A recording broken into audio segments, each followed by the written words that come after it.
In English today, and I'm sure everybody for us. No, yes. My name is Monique Nushaya. I'm the gallerist of Readytex Art Gallery.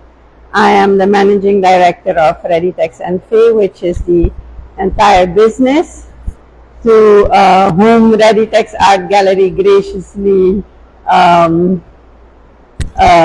thanks its sustainability. We welcome you today to the conversation between Adeline Gregoire and Rinaldo Klas. Adeline, we welcome her here from Trinidad and Tobago. Adeline and I have been in conversation for more than a year. We met through Miguel, actually, Adeline, and Miguel Kerfeld, our esteemed artist, curator at, who is at this moment in Brazil.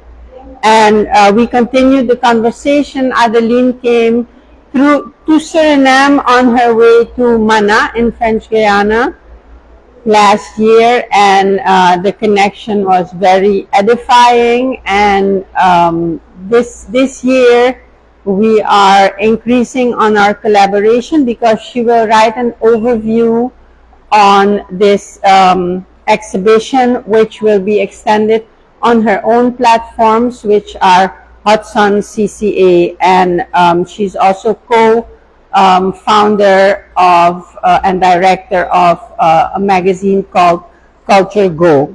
I want to grab my little piece of paper to not forget that Adeline, her artistic and curatorial practice explores themes of memory and decoloniality, as well as overlooked narratives of the Caribbean, BIPOC spaces, and the Global South.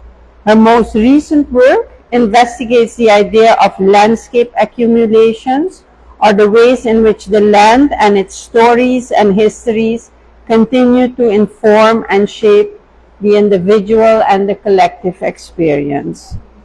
So, thank you, Adeline, for being with us and gracing us with this beautiful conversation that we're all looking forward to see if we discover new things about Rinaldo Klas, with whom I have a professional relationship for more than 31 years already. Mr. Klas has dedicated his artistic career for the most part, in any case since the 90s, on calling attention in a very pleasant way to the fact that we as humans have a great responsibility to keep the balance between nature and our living conditions. I wouldn't say the world, because the world will continue even as we perish, but in any case, the way we live and our quality of life depends very much on the responsibility we take in our communion with nature. Yeah, that's all I want to say, I think. Otherwise, I'm dominating this talk. I will invite you two to talk, and I'm going to take a back seat. Welcome, everybody. Thank you. Thank you, Monique. Thank you, Rinaldo, for accepting to have this conversation with me, with everybody. Thank you, everyone who's come out here on a Saturday morning to spend some time with us. As we shared in our communication, it is a conversation, not an intense interview. It's meant to be that way. And the idea is at the end, you get to ask us some questions as well in a Q&A session. So we're probably going to talk for about, I think, half an hour to 45 minutes. And then we open up the floor to hear from you, maybe your feelings about the work, any questions for us, or either of us. Okay? Granting it to make it possible to have the chance to make this talk this morning. And I mix the San Antonio with English because English It's also San Antonio. San Antonio is English, so you might understand some of my talk. I hope. I hope. I hope it's more than Safritaki. Okay, wow.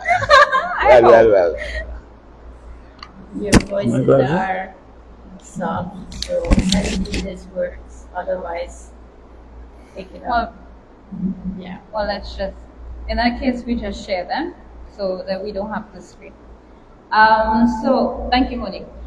So, Ronaldo, I wanted us to start off the conversation just getting to know a little bit more about you. I'm not sure if everybody knows your actual art story. We know that you are one of Suriname's foremost artists. You have been making art since in your mid-20s in a very consistent way. But I'm interested still in finding out, how did you come to art? What is that story? And for example, what was your family inspiration or that background like? Okay, that part is I was not conscious to claim an artist. My uncle, one of my uncle, where I grew up with, he recognized that I have the skill to draw, and not even painting, but to draw. And drawing was for me very constantly. So I draw like all over, on the tablecloth, on paper. So I drove him crazy, and then he said, "Well, we're gonna do something about it. Let's go find an art school, so where you can develop it." And we went to Nola Hataman in 1971, and there I came art student. And from that moment, I had the chance to develop my drawing skill, painting skill, and until 77. Great, thank you. As you mentioned, the school Nola Hatman, I'm now getting familiar with it. But in our conversations before, I remember you mentioning that you also became quite good friends with Mrs. Nola Hatman.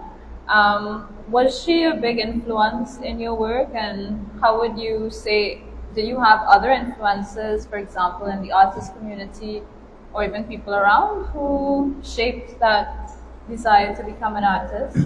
Yeah, Nola Hataman was not an easy teacher.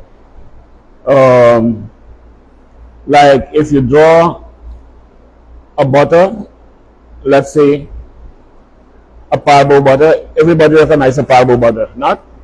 If you draw a parbo butter, not supposed to be a perfume bottle, you know, and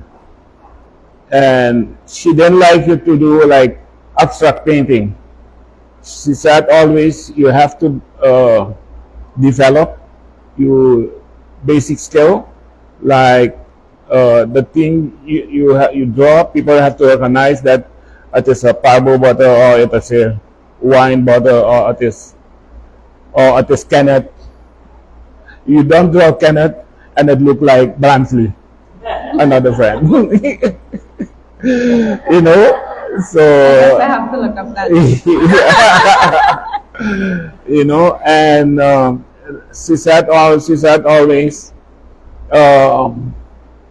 don't behave and don't draw nonsense. You know, make yourself part of the technique, and that's what that's what I did. Great. Okay, thanks. And what about, I didn't get the name you mentioned earlier, but what about fellow artists, maybe in the region, Suriname, or internationally? Are there any names that come to mind that really influence your work, because I know you started. You showed me a few monoprints. You also did sculpture at a point in time. I think it was your uncle who really wanted you to do sculpture at a point. And then your work gradually just started to stabilize and into a lot more painting and drawing, yes? So any influences that come to mind? Okay.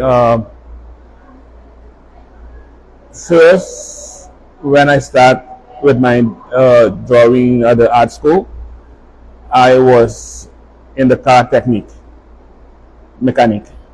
And then I had to go to Nolahataman at night, the follow at night classes. And then in the morning, I have to go to the workplace to do my practice. But what I did was sneaky. At the first 3 months, I went constantly, the night school, they participate in the car technique. But somehow I didn't feel that much for working with oil and car, and the oil make your hands dirty. Yeah. So what I did is I went to the company, but I didn't. I went to the art school in the daytime. Oh, okay. I make a deal with Nolahataman that I want to participate also in the day classes. But I have to pay. So in compensate. I teach also because I were the youngest, so then I pay, and then I could continue with the day classes. But my uncle didn't know that I didn't go to follow the other classes.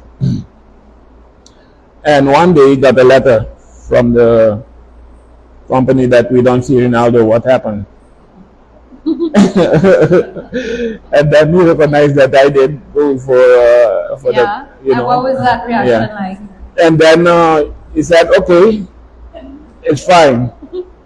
You don't like to do it, okay, but if you go for that, then you have to go for it. You don't do like half thing, half there and half there. So I say yes, that was my point. And then I got the chance to continue. Great, okay. And your uncle is Joseph Klas? No, it's another uncle. My uncle, his name is Powell. Okay.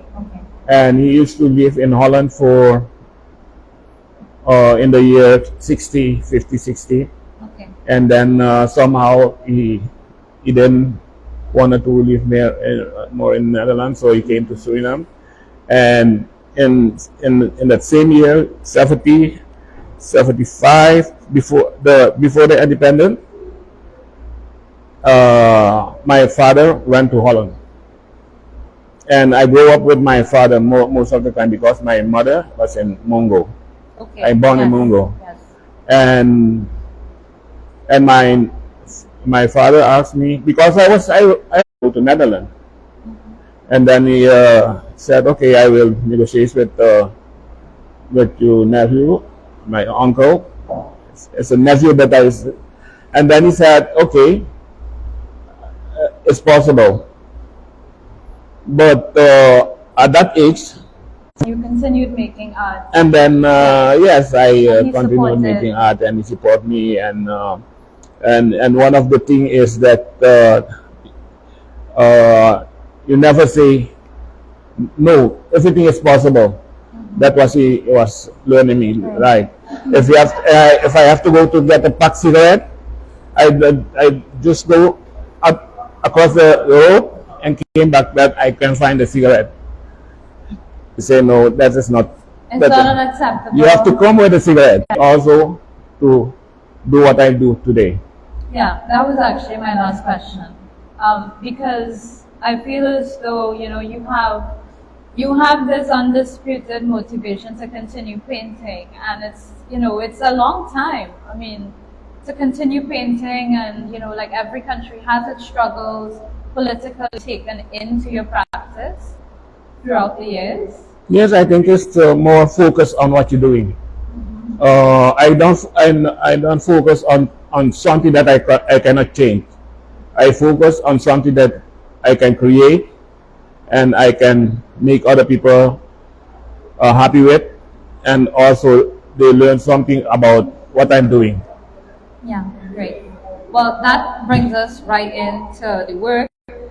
And I remember in one of our first talks, we were discussing the way you decided to paint reality, but in a very pretty way, as in this exhibition is called Whispers.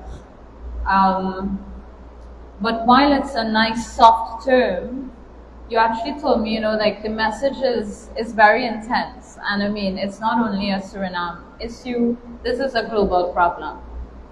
We've been not behaving too nicely. We've been making a mess of this planet. But still, like your focus is always on the positive and the beautiful part of things.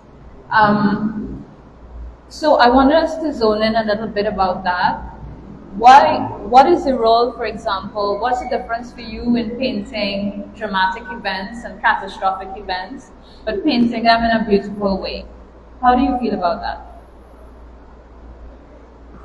But I see the beauty. I see the beauty around me, the people, the animals, the insect, and also the coloring of Suriname, and that inspire me. I don't focus also on something that is make you dismotivate. Yeah. I don't want to dismotivate other people, Yeah. other society. Yeah.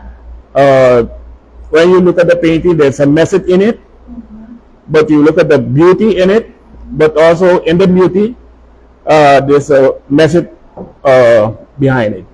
Yeah, yeah. And the art is always the art is always carrying a message, and you say that a lot. You remember, I'm not sure if you remember, we had that call and you told me, there's an artist who came up to you and told you, well, I can paint better than you though.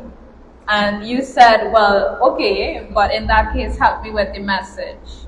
Do you think all artists have a message, or must there be a message in art? Yes, because artist is one of the radar of the community, the society. We focus on something that the society are not focused on it. Like I focus on nature. So everything that harm nature, it triggered me to do something, to show something about it. And Great. Okay. Thank you for that.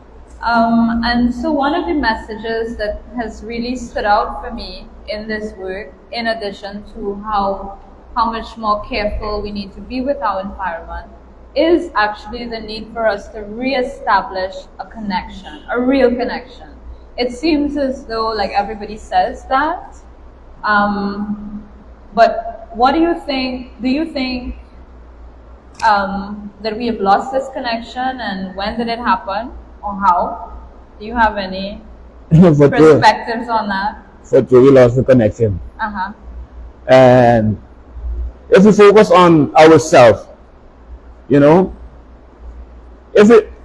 most of the people are scared to walk without shoe because you're gonna get this disease. You're gonna get confrontation with maybe insect that will attack you. So the protection that we have to develop for human system going very backwards. Yeah, you say our feet have gotten weak. Yeah. Yeah. Because the energy of the earth, you know, we don't make use of it anymore. When I walk with barefoot on my at home, everybody worry. Go put on your shoe. Why you? I say I feel like to walk like that because I'm part of nature. Yes. You know, and one of the messages also for the people is to try to make use of the earth. You know, because the tree, the plants, they use the energy of the earth every day, every second. Why we shouldn't do it?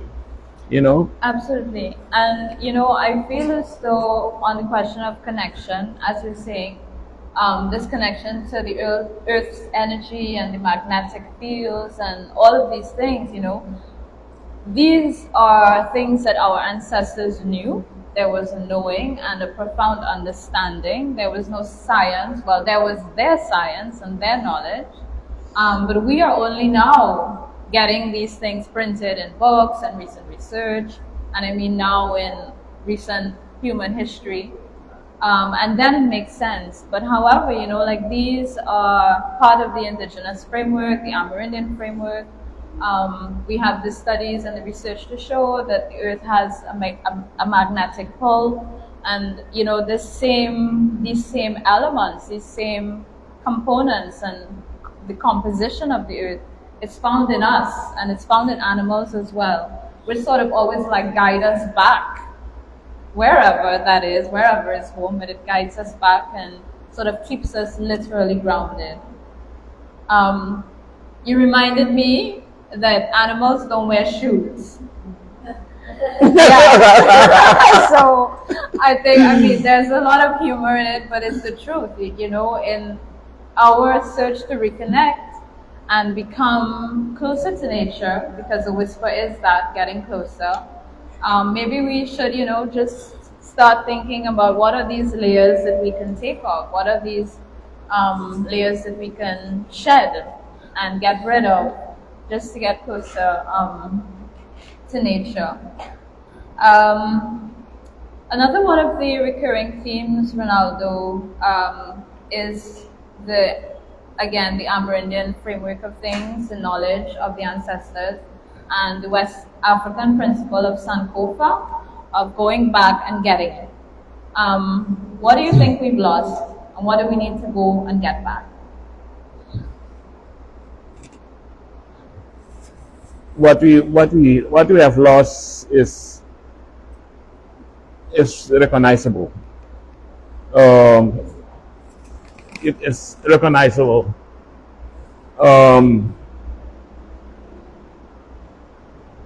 If I tell you now, take off your shoe and go outside, no, I won't do it. So that's a part that you lost. You know, otherwise, well, normally, if you're used to it, you won't even think of the answer. Okay, you just say, okay, I go, because you are part of what you used to. Yes, but also nature doesn't look the same in the city. So it makes taking shoes off and running out into the concrete streets a little more difficult. But it's what you develop. Uh-huh. It's what you develop. If you develop that skill, when the moment comes, you use it. But if you never have it, you have never have the chance also to use it. You don't even know how to use it. Yeah. Okay. You know, so I think that's my what we've point. lost, yes. I think there's also, we've spoken about, for example, the role of the parwa or the mangrove as part of our ecosystem and how that actually protects the landscape. I think there's specific, even us living in these Caribbean spaces, we are not even aware of the role of some of our vegetation and how critical they are to survival and animal life as well. Yeah. And we are very dependent on nature. Yeah. The nature of water, uh, uh, the jungle, the grass, and everything. Without water, nothing will survive. Yes. Even us. If you don't drink one day, and you do hard working, and you sweating, you need water. If the sun is very hot, and you don't give the plant that you put in the pot water, they die. So if you are athlete, you do training, you running, and you need water. Yeah, it's all about So elements, right? and one of the basic thing is everything that lives on this planet, they have life. The plant, the trees, so all of them make use of the earth, because the earth have also water for them to give, and then they spread the energy that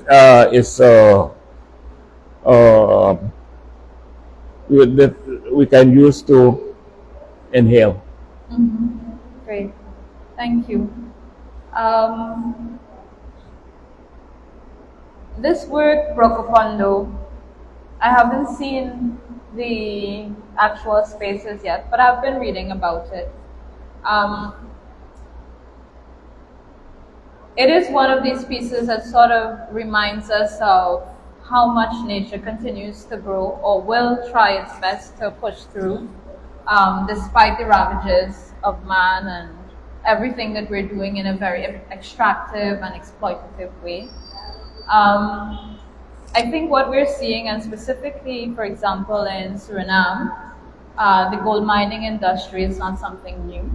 But what we're seeing is a state of out of balance, imbalance, in that we're taking more than we're putting back in. How do you think we got to this space of imbalance? And how could we, for example, get back to a space of more balance in what we're doing as human beings? And is that the message, for example? Yeah, but right now, it's like no way back. Okay. Everything that human hand touch, like the lake with before there was a beautiful environment with a lot of insect, a lot of history, and now it's like lifeless.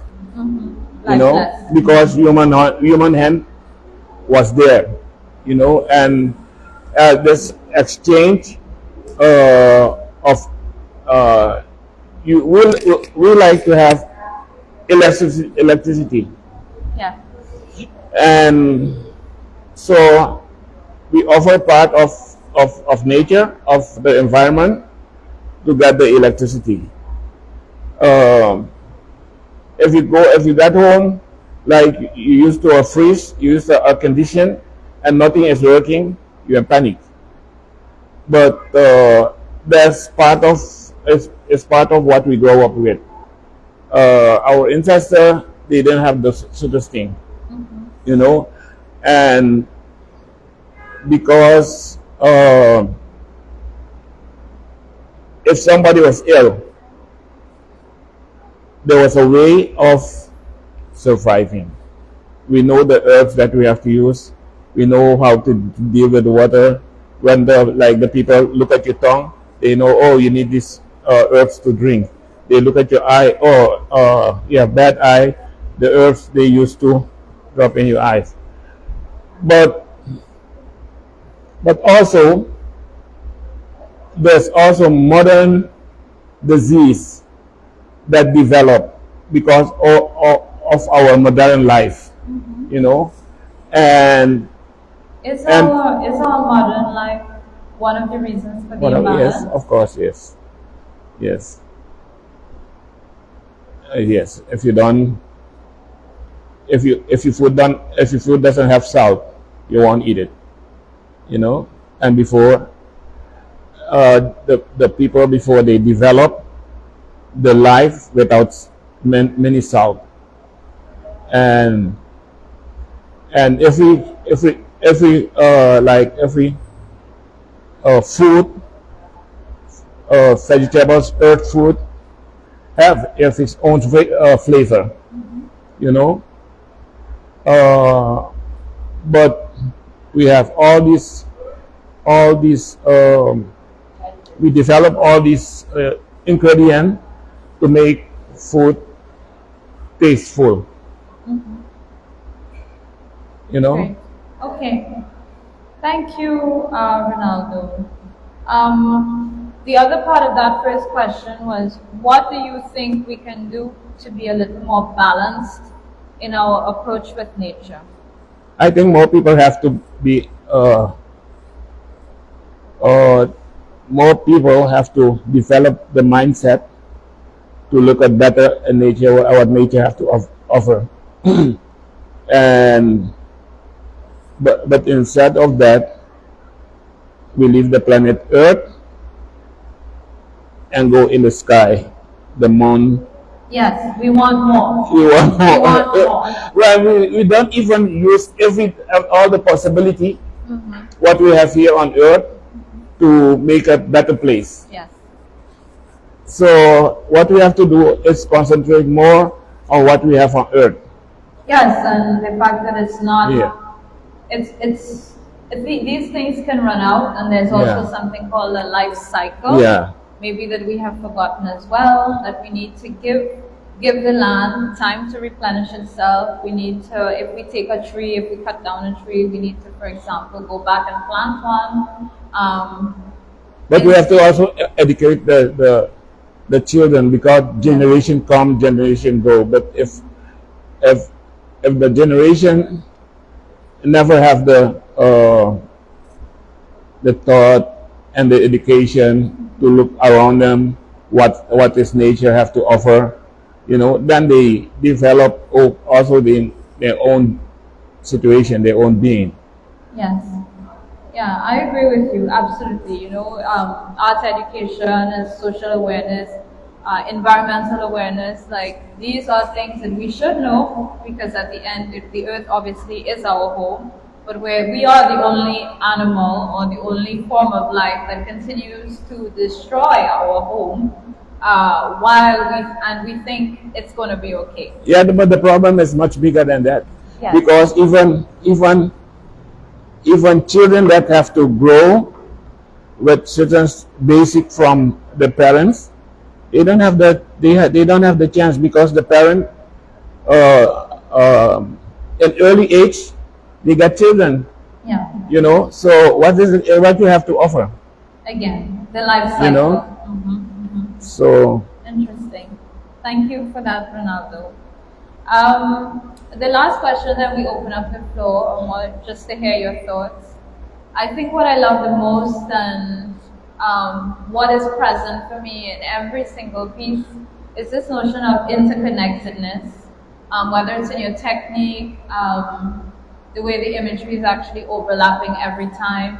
You know, like a face becomes a plant, and then the plant will become a part of a frog, and then there's the eye that's actually a flower somewhere. You know, I really like that, and that is, for me, it's a very masterful technique in terms of the work can feel very busy, it can feel very heavy, but it's actually a deliberate artistic choice. And I understood that after looking at the work and really, you know, going closer and understanding that there is this relationship that you are emphasizing, and the seamlessness of life, that it is reiterated over and over in the layers and the colors, and this endless coexistence.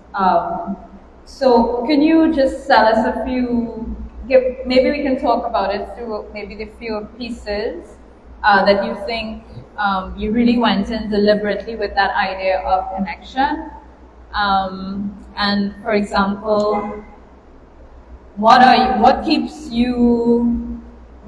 reminds you of this connectedness, and how is that important to you? So let's talk about the work. What is not? Pieces. What is not? Why is it important to you, that your whole vision on that? But maybe a few pieces where you were really decisive about the connection, and where it was very clear to you and you wanted that message to come forward. That, like that piece, the shout of the baboon. Yes. If the forest could speak, then you will have a better understanding. But if I use the animal to speak for what doesn't speak, because somehow we have like a physical confrontation to understand, and the baboon is shouting, and the women is a symbolic of like mother nature. It's always quiet, it's always looking understanding, and and if you don't have this this quietness in you, and peaceful, no animal will close you. And look at the frog. Yes, this symbolism of wisdom. Yeah, but the frog is also a symbol of wisdom. But if you look at the other animal there behind, the baboon is shouting, but the kind of I don't know what animal it is, but it look like what? Why you shouting so? Why you open your mouth so big?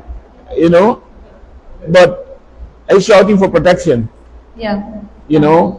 That something is wrong or something is going wrong, and I have to let my my voice. People have to hear my voice. Yeah, and it's also, it can really be interpreted as well as an allusion to. But I put also a kind of expression in the eye. Exactly. That you can recognize. Yes. And how different we are, like even in society. Yeah. The activists who are like always reminding us of what we need to get right, and they have a very different and very firm revolutionary approach. You have people who are quiet observers, and then you have those who are kind of like, yeah, but what is all this noise about? Yeah. Yeah. Any other pieces? And the other one is about the gold rush. Yes. Everything came pollute, is spoiled, because we didn't even recognize that we do certain harm in nature. Yes. The bate, which they was the gold, Golden. but they use also chemical to recognize the gold. But the fish, because they use the water to wash the gold, Yeah. and the fish that is also part of the chemical.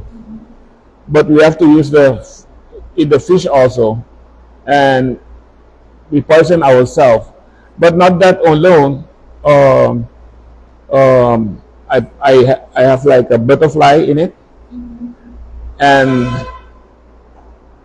the butterfly is something that you cannot touch. You should not. Because then we damage it. Yeah, even if you can touch it, but then you will know that the wings is spoiled. It cannot fly again, and at same as nature. We should use nature more careful. Yeah. And you see the yellow sun, as far as the gold are, as far as the I symbolize the gold in the sun. Yeah, so close but so far. Yeah. Yeah, it's really, this one as well is really one of pieces I like a lot. Because again, it's that deep connection to the rivers that we know. We were talking about waters being the source of life, and the fact that now these waters are poison and toxic.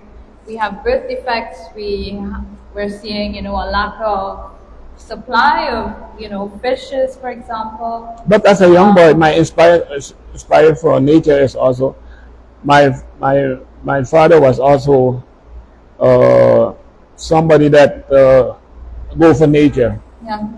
and when he used to buy wood stamp for the branch sale, and I used to go with him as a little boy when I had school vacation, 2 weeks on the river. So we go like the Suriname River up to the Brokopondo, and so I recognize all the beauty also of nature. I think that's still also in your memory, what you recognize as young boy, as kid, and I took that with me. Yeah, again, I think it's another type of education that doesn't come with the books, but it's, wider society, your parents, your family, what they tell you about what is important, like you don't just squeeze the lime or the oranges, you keep the seeds so that you can actually replant them. All of this is part of a more restorative, a more caring, and sustainable approach to life and nature. So thank you, Rinaldo. At this point, I want to invite everyone or whoever to ask a few questions, either to Rinaldo because he's a star. It is his exhibition. I'm here visiting as well, but please open the floor. Let's hear from you. Comments, questions? Yes, please. And to who you asking the question? Yes. Mylisa. Yes? You want the mic?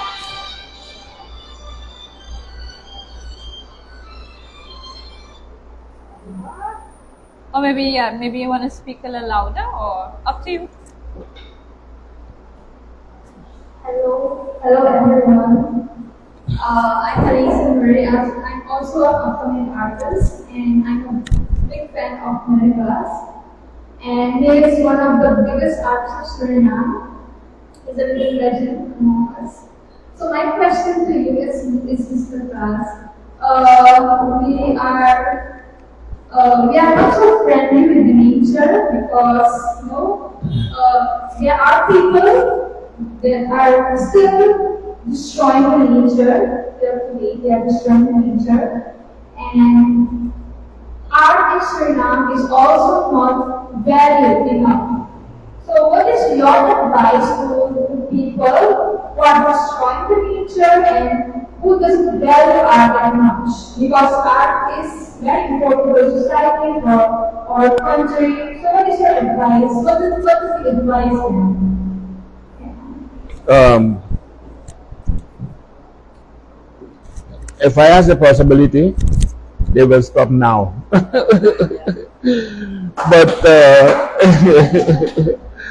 But what because I cannot, I don't have the power to stop people in certain action. But I can give my message to the society based upon my painting, to get the understanding. Little by little, people might understand. You cannot change a situation in one day, but you can maybe in the third or second generation, people might get more better understanding of, because I'm not the only one that do it. My artists do it also. So if we have a collective to give the message to our society, because we live in Suriname, start in Suriname to give you message, and And if we give the message here, you have something that you can bring also over to other continent. Then people might hear of the message that you have to give, and they invite you also to give you message what is going on here. And so if something happened in Brazil, we can invite also our artists to come over here to give the message also. I think that's is a good way of exchange of idea, of message. Okay, thank you. Anybody else? There was no. Yes.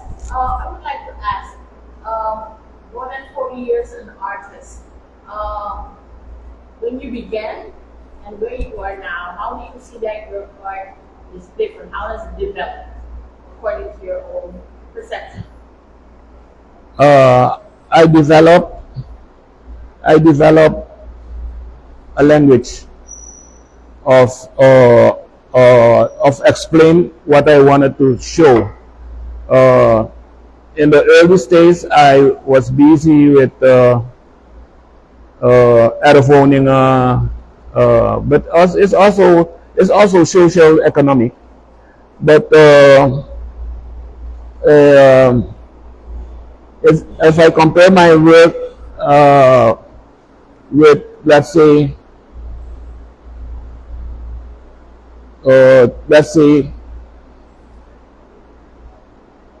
40 years ago, then it's totally different. I know how to use my color better. I know how to draw my drawing skill is better understanding, and I don't have that much language to explain. I don't need that also.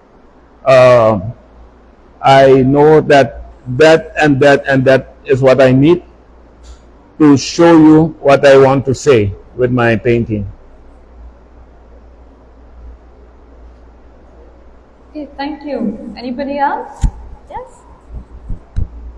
Thank you for organizing this. My question is about your painting. Your painting has quite a decolonial message. Western companies come and destroy. And also the display here. If you look at the messages that are describing the painting, they're quite limited. There's your interpretation and there's an interpretation of the viewer in which your voice would be lost. Do you think that there is a way to put more of your stamp in the messaging that describes your painting? I would have never guessed probably that was, what is seen there. From that, there's a deeper decolonial message in your, when you describe it, rather than I look at it. When I viewed all these paintings during the opening. So I wonder if there is, and also to do in your practice, because that was described as your practice decolonial. What more can be done to have more of the stamp of the author, the painter, rather than the death of the author, as one Marx calls it. When we as a viewer see the painting, when the voice, especially the voice of a person of color painter, paints it, can get lost. And there can be alternative facts displayed when it is conveyed. When you are no longer here with us, your art still will be here. And I believe it's important that your message also survives with that and doesn't get lost like we see with so many other artists, especially in translating, their voice gets lost. I will be always with you.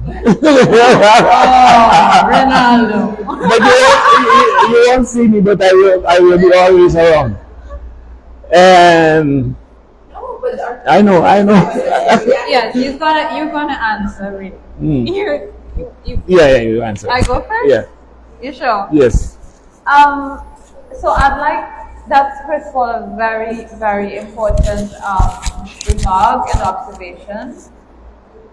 I am always torn between giving two answers as the artist or the researcher writer at the same time. I will start as the artist, more liberal, and when we are creating work, I think it's important as an artist to say what you want to say. Some works we decide to title, some of them we prefer to leave open to interpretation.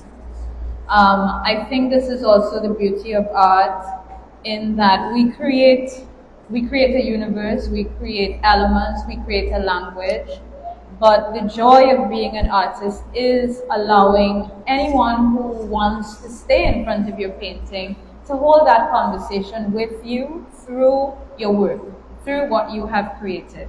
So as an artist, I don't think, while words and titles, these give a framework, I don't think they're necessary to the understanding of a work.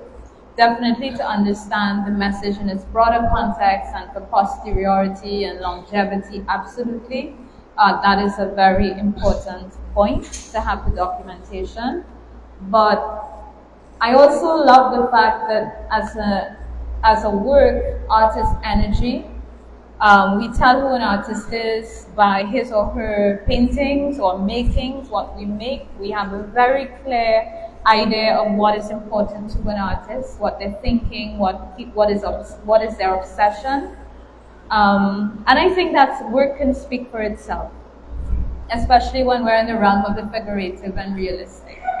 As someone who loves to write and interview and document, and again, especially as a Caribbean woman and person of color, I have decided to take on this mission of documenting our people's voices and stories, because we come from a history of erasure and being forgotten.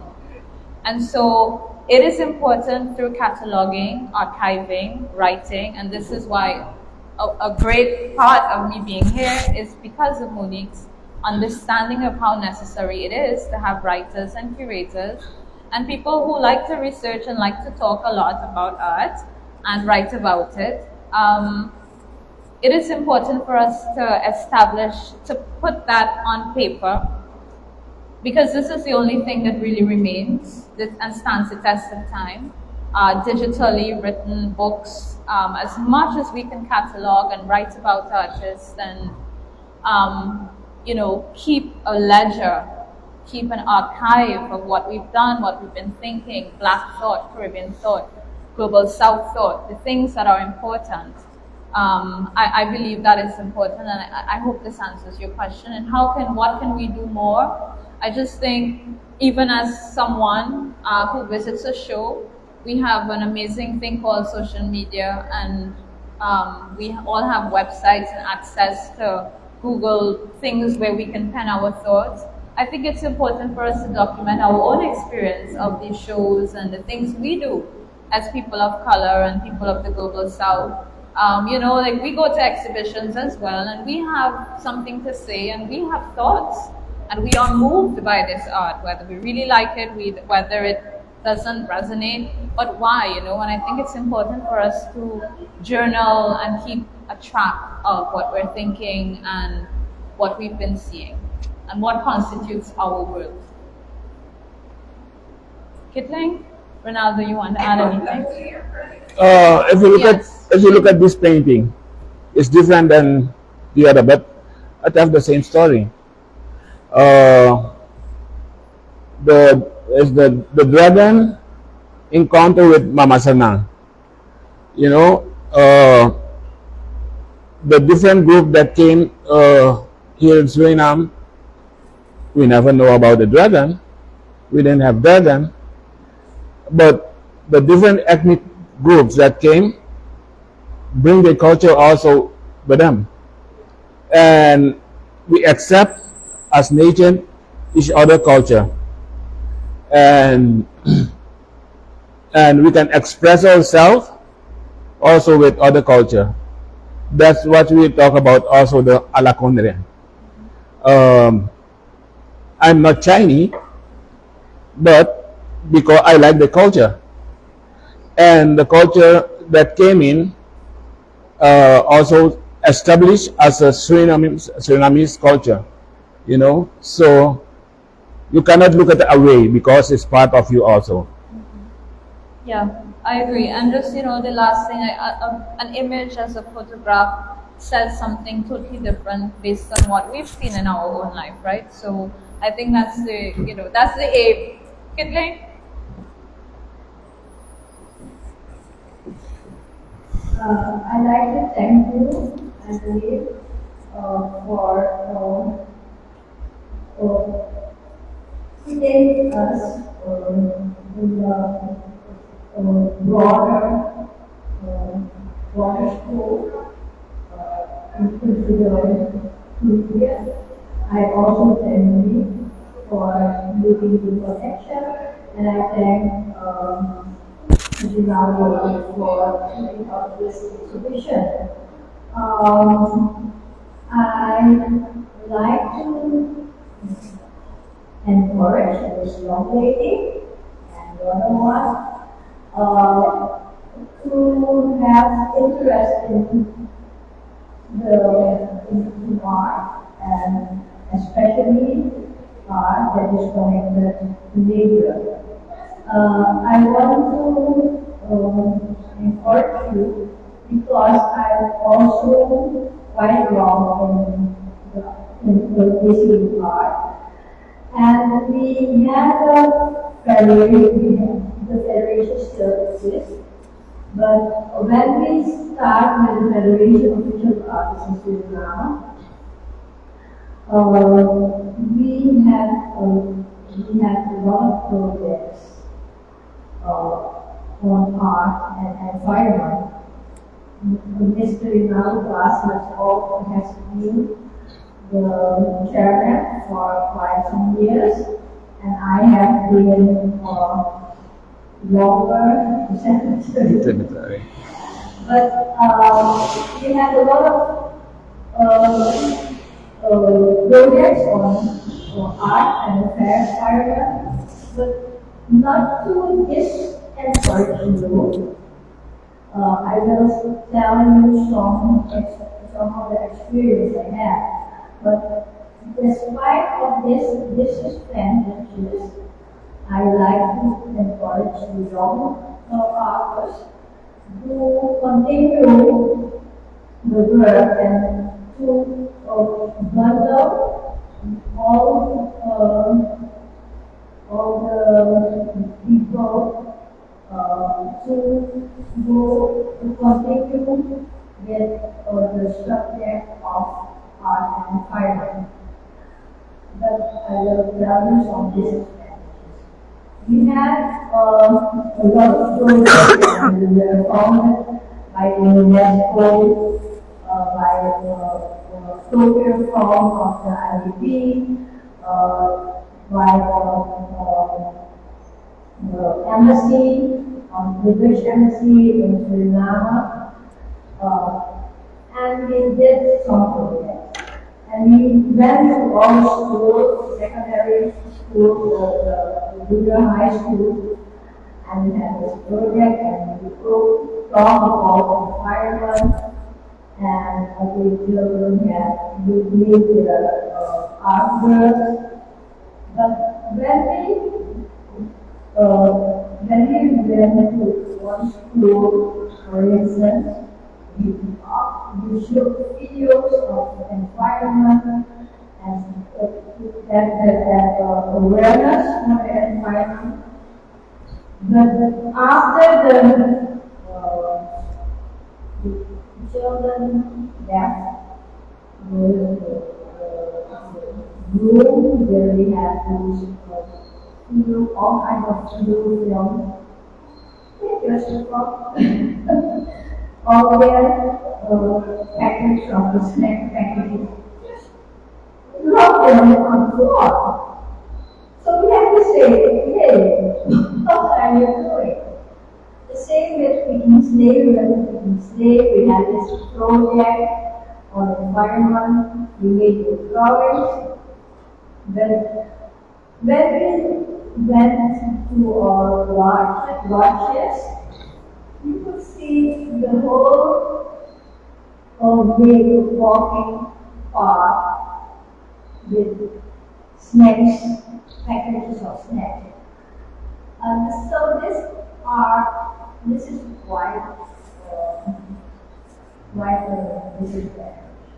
But I think it's not discourage you to go further and learn the next generation. So I will continue with what we did. Okay, thank you. Thank you, Tiffany. Thank you. Does anybody else have any other questions? Yes, we take. Thank you. I have two questions from the class and one from Mr. Klas. Clearly, you're giving nature a message, a voice. You're giving a message. You are giving nature a voice to your heart. And you want that message to come somewhere. Do you keep track if it's coming there and the people you want it to arrive? You understand? Because this is a very strong segment to give. Not only for children, but for the world. That's one. And then the title of your exhibition is Visual. And at the opening, you told us a bit about that, why it's visual. But can you tell us about the contrast of the colors and the dynamics of the world? The contrast between the visual and the strong composition, the strong screaming baboon. And you understand what I mean? That was my second question. And from Adeline, can you mention similarities between Mr. Klas's art and other Caribbean artists? And what is the essence of it in the Caribbean? Thank you. Thank you. Those are some good questions. Ronaldo, you go first. Then. I have to think. You go. No. Okay.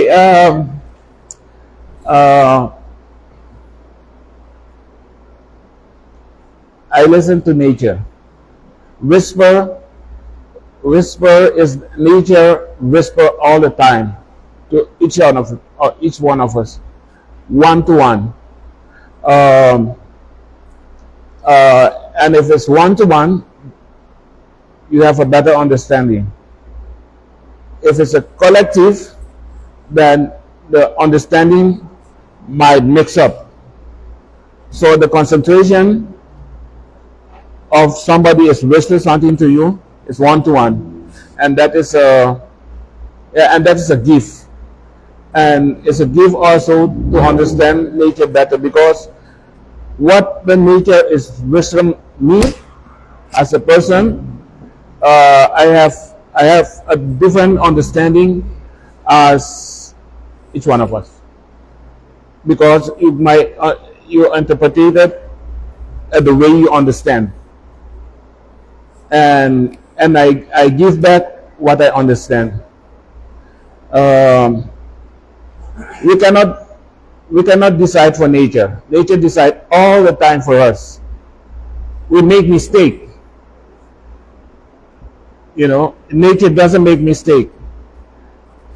If nature decides something, like the breeze is very peaceful, but when it comes stronger, then mean something have to correct.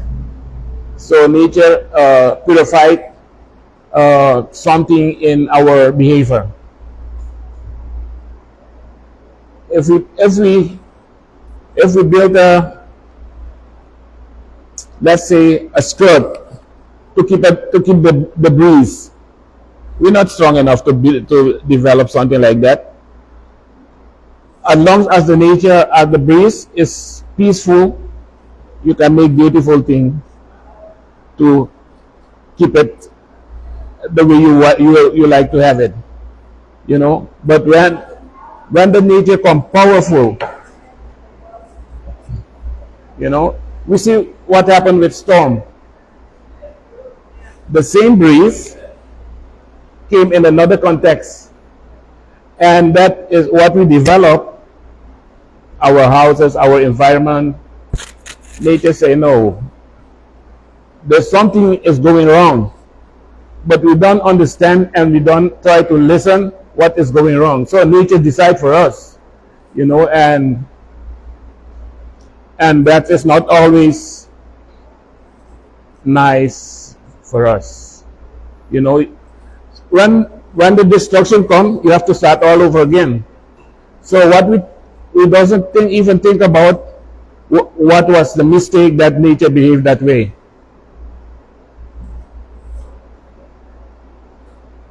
And about the contrast, which one And the vibrancy. Is the inspire me.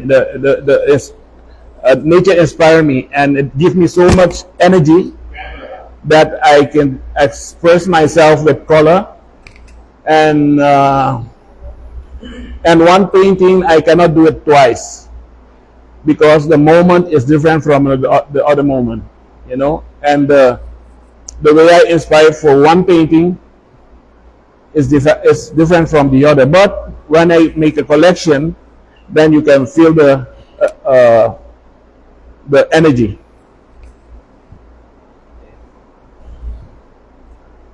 That's it. And the question was, can I reference artists in the Caribbean or regionally who are doing similar work? Yeah. So I think, again, we can look at Rinaldo's work, we can decide to put it in a category of social justice, environmental art. For me, it really is that, talking about the problematics or the real urgency of the environment through landscape in another way.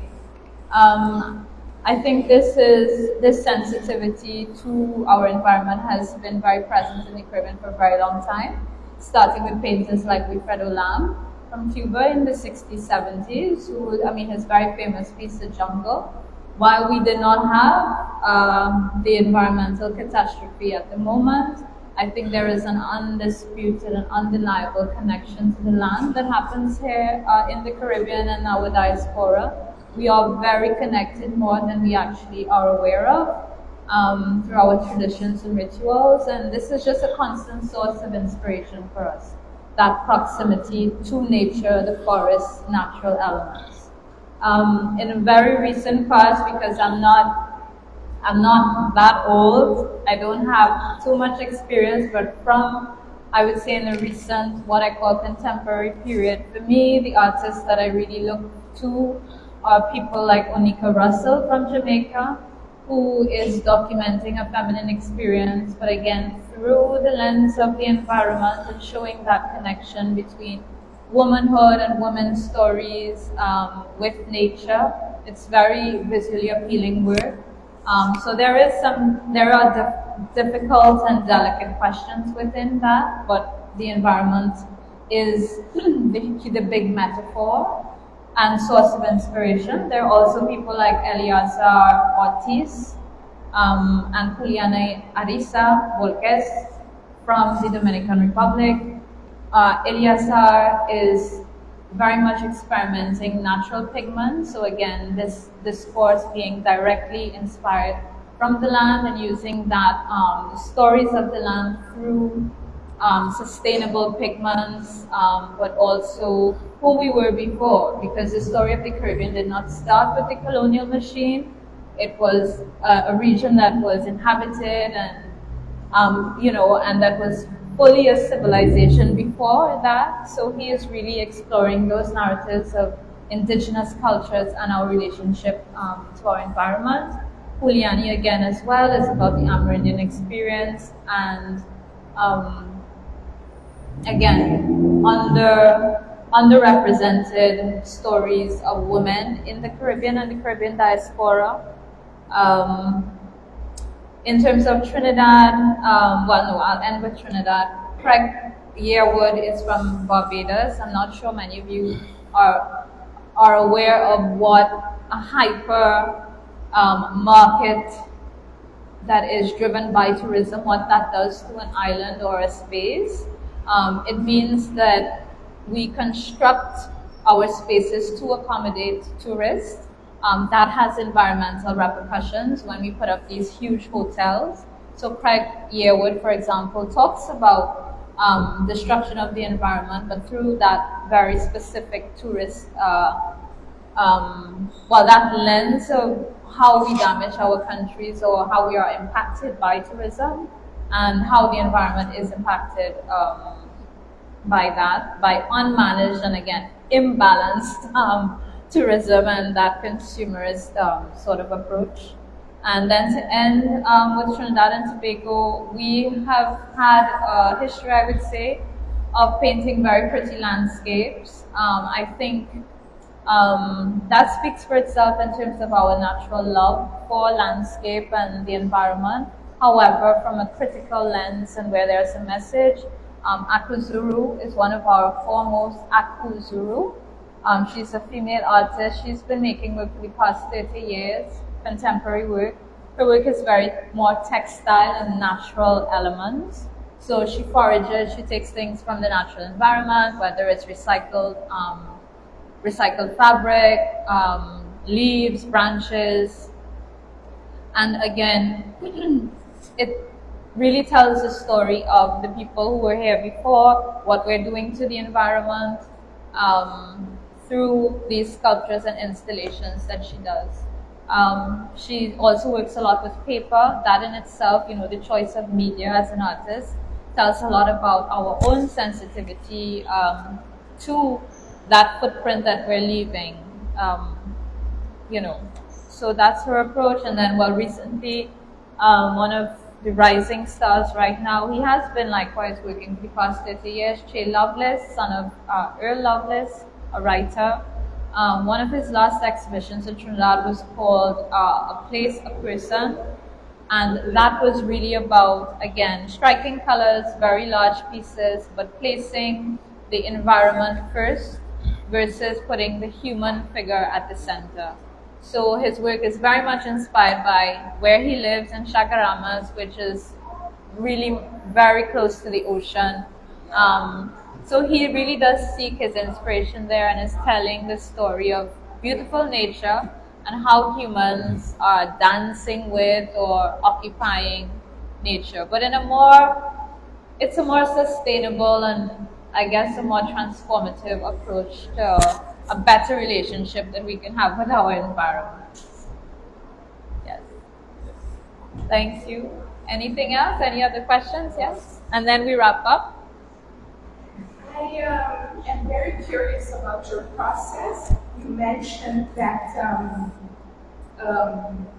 as a child you accompanied your father on long boat trips. I'm assuming this is early in the morning when there's those beautiful light. What does your process look like now? Do you have an idea in mind, and when you go to paint from life, you paint from life? And what times of day do you go? And I have a second question because I just heard you've been painting for 40 years. More than 40. Oh, okay. But that's BDI. And 74. okay. Oh, 47, sorry. 47. Okay, yeah. And next year, Suriname will be 50 years independence, and I forget how many years end of slavery, which is also BDI. Your work has connections to this, and also your painting, like the length of your life as an artist. I was wondering if you could reflect on that, the concept of BDI and what has changed in these, 50 50 years almost independence, end of slavery. Yeah, thank you so much. Oh, sorry. What has changed? Yes. And the first so part of the yeah, question. and also connected to these anniversaries, 50 years, end of 50 years independence next year, so many years end of slavery also next year. I have painting that reflected by the slavery, and if you look at that painting and you look what I doing,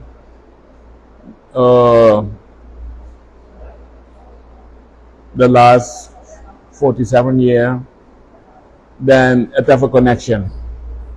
It have a connection to show what you register during your lifetime, and the story of slavery is telling by generation, and sometimes I'm inspired and I make something out of it, but I live in present now. I'm dealing with the situation, what is going now. Maybe it's different than that time, but the modern way of do what you like to do, is acceptable. I like to do what I like to do. At that time, you cannot do what you like to do, and I didn't experience that time.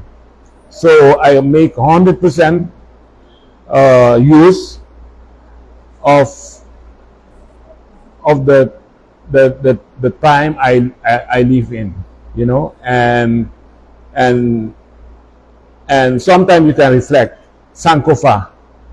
You have to know the past to know where you're going, and you can make those of those situations, but don't focus too much on the past. Otherwise, you cannot go forward. And I think that is my goal. I think the first part of the question was your process. You used to go walking with your dad. What does your process look like now? Is this? Are there certain times of day that you think from life? Do you go out on trips? Oh, that part. Yeah. Yes, I go every day, every second out.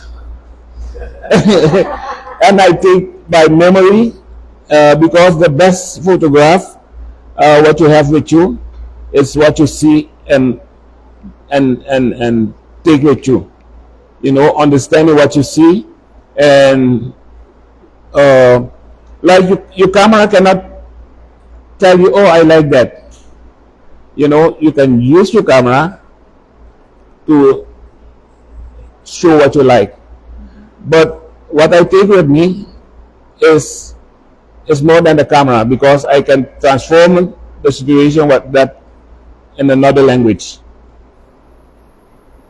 Okay, thank you, Rinaldo. I want to thank you for sticking with me and answering all the difficult questions, Rinaldo. I think we had a really nice conversation and a full one. Thanks to the audience as well for staying and not leaving midway, and also contributing to the reflection after our conversation. Thank you again, Monique, for making this possible. It's really an honor again, and I am really soaking up everything that I can about Suriname through these talks and conversations and meetings with everybody. So just your presence being here and all of your reflections and the things, the words even, the biggie yari. Okay, so new word for the day. I'm really just processing, taking it in, and it's quite a journey. Thank you all. And I hope this is just the beginning. I, but I wanted to You use the mic. I wanted to thank you too. Yes. And we work together, and I have also the chance of question me. Is a better way to understanding each other and know you better. And once you go back, you never go as the same person as you came. You know, and that was very honored to meet you here. We met you the first time, then you went to France, Guyana. It was a short journey, and then you came back, go to back home, and then you have a meeting with Monique to invite you here to also to get meet also my exhibition and the gallery and other artists, and it was it was very nice to meet you. Yes. And also you, thank Rinaldo. Monique for the opportunity to invite you and to give also another instinct in on my exhibition. We developed the quality of the language because I'm not a writer, I'm not a speaker, but somebody that can make a difficult question me and in a positive way. And I try to answer the question. You did a great job. Thank you. You did a great job. Thank you, Rinaldo.